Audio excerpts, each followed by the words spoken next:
missile launches, technical details. For analysis, let's bring in weapons expert Melissa Hannum. Melissa joins us now live. And Melissa, pictures of the missile launch, they were released today by North Korean state media. You and your fellow analysts have been just poring over these photos. What did you see? What did they reveal?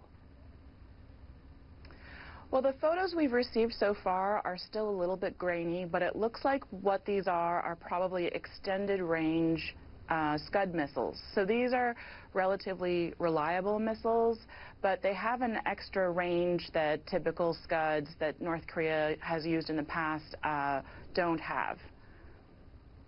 You've identified these as extended range Scud missiles. This is what was fired or test fired on Monday. And today, we know that the THAAD missile defense system arrived in South Korea.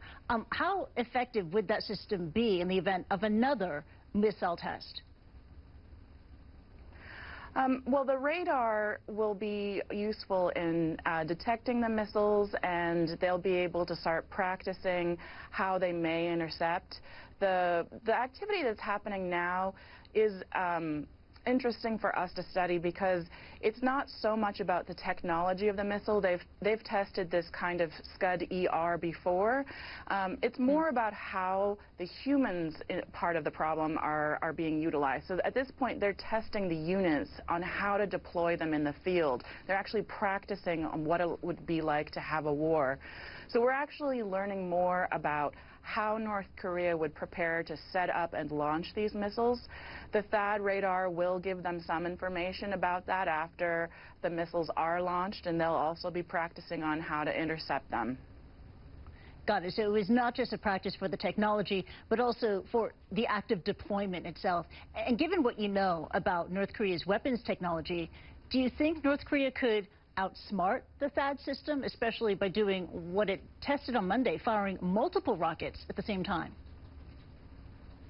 That's definitely what they're trying to do. You know, ballistic missile defense systems are still new and relatively untested, no matter what kind of system you're talking about. They go through a series of tests, but in any test, you know where the missile's going to be and when it's going to be there when the intercept happens. In a real-life war situation, you don't have that benefit of foreknowledge. And so launching, as they did last year, 3 at once and now 4 at once, what they're trying to do is overwhelm the capability of the South Koreans to respond in the interception phase of the ballistic missile defense. And as such, North Korea is making progress on its missile program. We know it's out to develop an ICBM that could reach the United States. North Korea has also conducted 5 nuclear tests. So, Melissa, how close is North Korea to attaching a warhead to a missile and delivering it to a target? Well, they've shown us through photographs and videos that they have essentially all the components they need to build an ICBM. They haven't actually tested one yet, but we know from defectors, high-level defectors, that Kim Jong-un wants a test in 2017. It's likely that we will see a test. It's also likely that that test will fail. Whether they would be crazy enough to attach a warhead to that, I don't care to hypothesize. You know, in the past, countries have done that. China, for example, in 1964, put a live nuclear warhead on a missile, which it flew over populated areas.